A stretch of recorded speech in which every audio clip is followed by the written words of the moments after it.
अस्सलाम वालेकुम students, hopefully you will be fine. आज की क्लास में हम फ्यूचर कंटिन्यूअस टेंस को डिस्कस करेंगे।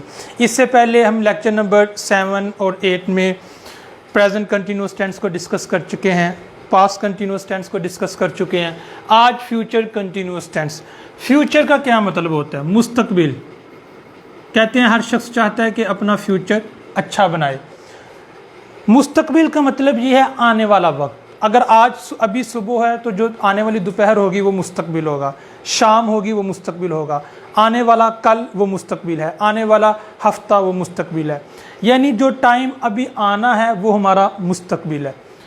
कंटिन्यूअस का क्या मतलब होता है? जारी, जो काम जारी हो। इसका मतलब ये हुआ कि प्रेजेंट कंटिन्यूअस टेंस में जो जुमले हम यूज़ करते हैं वो इस तरह के होते हैं। अली खाना खा रहा होगा, बच्चे क्रिकेट खेल रहे होंगे, लोग नमाज अदा कर रहे होंगे, असलम कुरान पाक की तिलावत कर रहा होगा। यानी इस तरह के हम फ्यूचर में और साथ जारी कि मुस्तकबिल में एक काम जारी रहने की उम्मीद है, आप उसको बयान कर रहे हैं। अच्छा, अब हमने क्या करना है कि हमने फ्यूचर कंटिन्यूअस टेंस का फार्मूला बताना है, फार्मूला बनाना है। खुद हम फार्मूले को मैन्युफैक्चर करेंगे, खुद बनाएंगे, ताकि इसके बाद हमें फ्यूचर कंटिन्यूअस टेंस का फार्मूला कभी भी ना भूले। तो सबसे पहले याद रखें कि आपको पता है कोई भी सेंटेंस हो उसमें सब्जेक्ट होता है, फिर हेल्पिंग वर्ब होता है, फिर उसमें वर्ब होता है, फिर उसमें ऑब्जेक्ट होता है। ठीक है। अच्छा, मैं सब्जेक्ट के लिए ही का वर्ड यूज़ करूँगा, वर्ब के लिए मैं ईट का वर्ड यूज़ करूँगा जब मैं नीचे जुमले को बनाऊँगा, और ऑब्जेक्ट के लिए फूड का वर्ड यूज़ करूँगा। ये मैं आपको पहले बता देता हूँ। ठीक है। अच्छा, यहाँ सब्जेक्ट के नीचे मैं लेकर आता हूँ ही, वर्ब के नीचे मैं लेकर आता हूँ ईट, और ऑब्जेक्ट के नीचे मैं लेकर आता हूँ फूड। ही ईट फूड, ये एक सब्जेक्ट, वर्ब और ऑब्जेक्ट है। अब हमने इस फ्यूचर कंटिन्यूअस टेंस के मुताबिक इस जुमले को मज़ीद बनाना है, बिल्कुल दुरुस्त। ये बात मैं आपको पहले बता चुका हूँ कि जब भी किसी टेंस के नेम में, जब भी किसी टेंस में कंटिन्यूअस का वर्ड आ जाए तो समझ जाएं उस टेंस के अंदर वर्ब की आईएनजी वाली फॉर्म लगेगी। ये इक्वेशन मैं आपको पहले बता चुका हूँ कि continuous is equal to I N G, confirm है। तो वर्ब के साथ क्या आएगा? आईएनजी। प्रेजेंट कंटिन्यूअस में भी वर्ब के साथ आईएनजी, पास्ट कंटिन्यूअस में भी वर्ब के साथ आईएनजी। अब ये फ्यूचर कंटिन्यूअस है तो यहाँ भी वर्ब के साथ आईएनजी आएगा, तो इधर हो जाएगा ईटिंग। ले, ये वर्ब का जो मसला था वो तो सॉल्व हो गया, लेकिन ये प्रेजेंट में भी ऐसे था, पास्ट में भी ऐसे था, फ्यूचर कंटिन्यूअस में भी ऐसे ही है। हेल्पिंग वर्ब प्रेजेंट कंटिन्यूअस में था इज और एम में से कोई एक लगाते थे, पास्ट कंटिन्यूअस में हेल्पिंग वर्ब वाज वर में से कोई एक लगाते थे, या वाज या वर। अब फ्यूचर कंटिन्यूअस में हेल्पिंग वर्ब क्या है ये याद रखें। कंटिन्यूअस के जो 3 टेंसेस हैं, present continuous, past continuous, future continuous, in 3 tenses में जो डिफरेंस है वो हेल्पिंग वर्ब का है। हेल्पिंग वर्ब के अलावा हर चीज़ सेम है। वर्ब आईएनजी वाली फॉर्म आती है प्रेजेंट, पास्ट, फ्यूचर, तीनों में जो कंटिन्यूअस के टेंसेस है। तो डिफरेंस हेल्पिंग वर्ब के अंदर है कि प्रेजेंट में इस और एम लगा देते हैं, पास्ट में वॉज पर लगा देते हैं, तो फ्यूचर में क्या लगाएंगे, ये क्वेश्चन है। ये हम खुद फार्मूला बना रहे हैं, सेंटेंस को मैन्युफैक्चर कर रहे हैं। Continuous is equal to I N G, जिसकी वजह से हमने आईएनजी लगा दिया ईट के साथ। Number 2, future is equal to will. दुनिया जहाँ में जो भी जुमला है फ्यूचर का, वहाँ पे हेल्पिंग वर्ब विल यूज़ होगा, विल हेल्पिंग वर्ब यूज़ होगा। अगर ये आपको नीचे से नहीं नज़र आ रहा तो मैं ऊपर लिख देता हूँ, future is equal to will.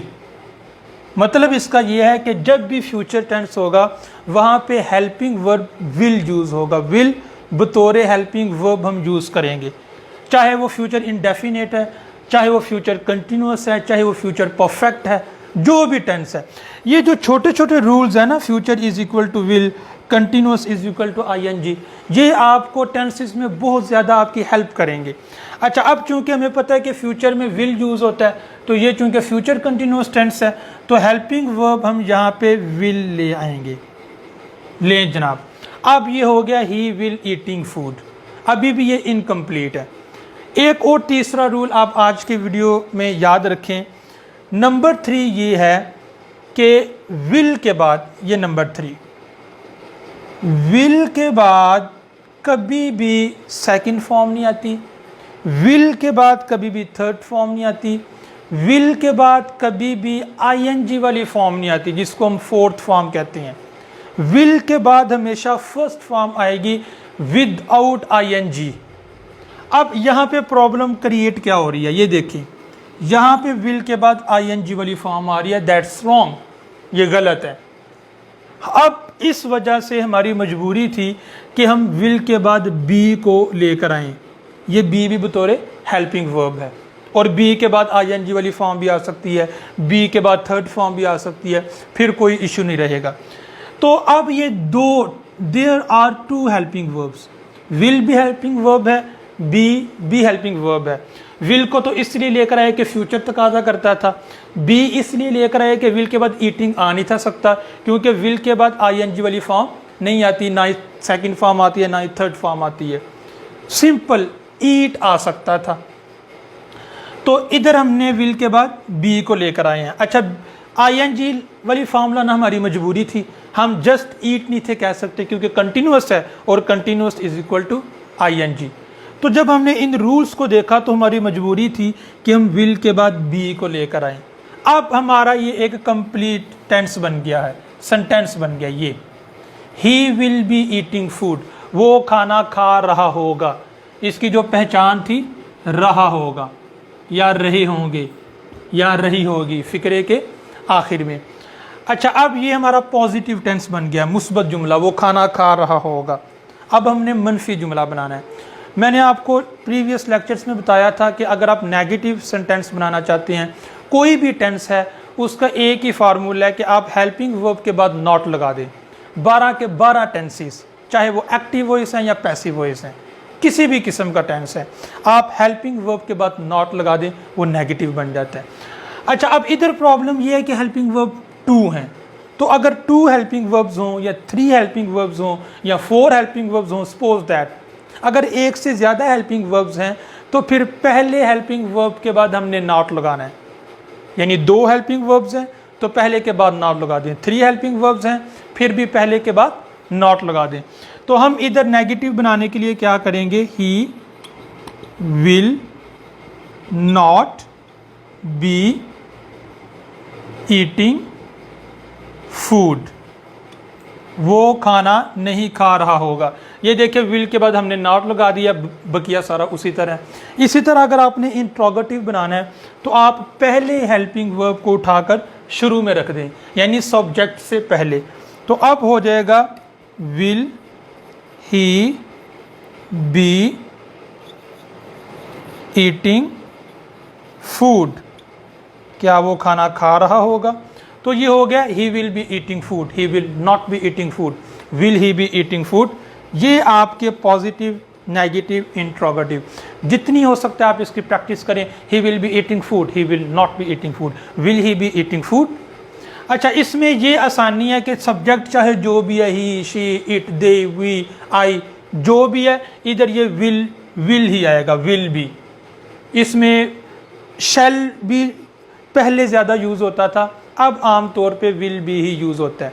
ये जो मैंने आपको बताया ना, future is equal to will, तो आपको पता है फ्यूचर में शैल भी आ जाता है, लेकिन अगर आप हर जगह विल यूज़ करते हैं फिर भी ठीक है।